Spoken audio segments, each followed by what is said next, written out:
Voici les grandes lignes des 7 derniers coups d'État en Afrique, par ordre chronologique, en commençant par le plus récent. 1. Le Gabon. Un groupe d'officiers supérieurs de l'armée gabonaise est apparu à la télévision nationale aux premières heures du mercredi 30 août et a déclaré qu'il avait pris le pouvoir après que l'organisme électoral de l'État a annoncé que le président Ali Bongo, âgé de 64 ans, avait remporté un troisième mandat. Les officiers ont déclaré qu'ils représentaient toutes les forces de sécurité et de défense du pays d'Afrique centrale, ajoutant que les résultats des élections étaient annulés. Ils ont ensuite annoncé que toutes les frontières resteraient fermées jusqu'à nouvel ordre et que les institutions de l'État seraient dissoutes. Les tensions étaient vives au Gabon, où l'on craignait des troubles après le scrutin présidentiel, parlementaire et législatif de samedi, qui a vu M.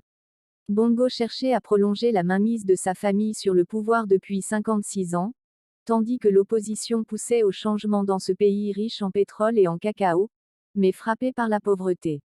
L'absence d'observateurs internationaux, la suspension de certaines émissions étrangères, la désactivation des services Internet et l'imposition d'un couvre-feu nocturne dans tout le pays après le scrutin ont suscité des inquiétudes quant à la transparence du processus électoral.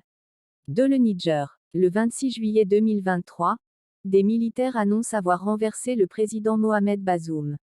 Le général Abdourahmane Tiani devient le nouvel homme fort du pays.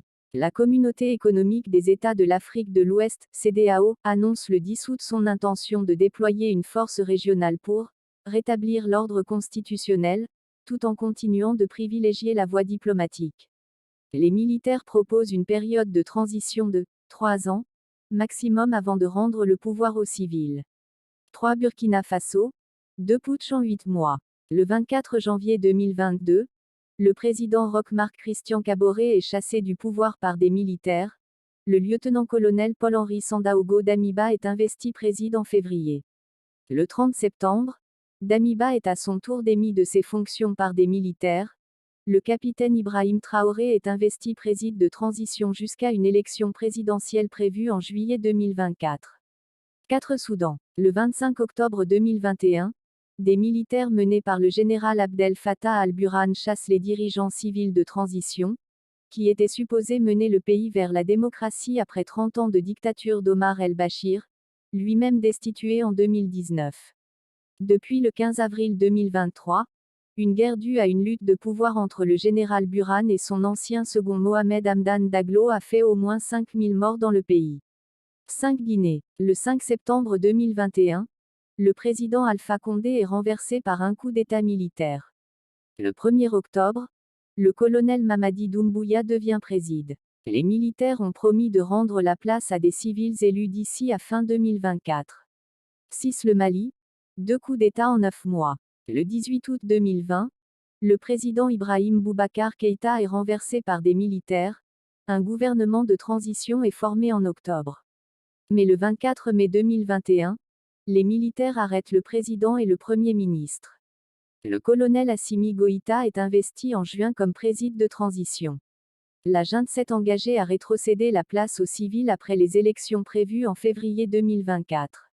7. Tchad. Le 20 avril 2021, le président tchadien Idriss Déby est tué par l'offensive du nord du Tchad, un groupe militaire rebelle initié par le Front pour le changement et la concorde au Tchad, FACT, mettant fin à 30 ans de règne. Idriss Déby avait également pris les rênes du pouvoir par un coup d'État en 1990.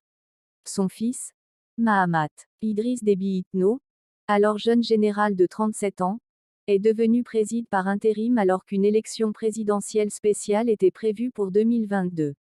Itno a ensuite promis de remettre le pouvoir aux civils par le biais des élections libres et démocratiques, mais il est revenu sur ses paroles en octobre et son mandat a été prolongé de 2 ans.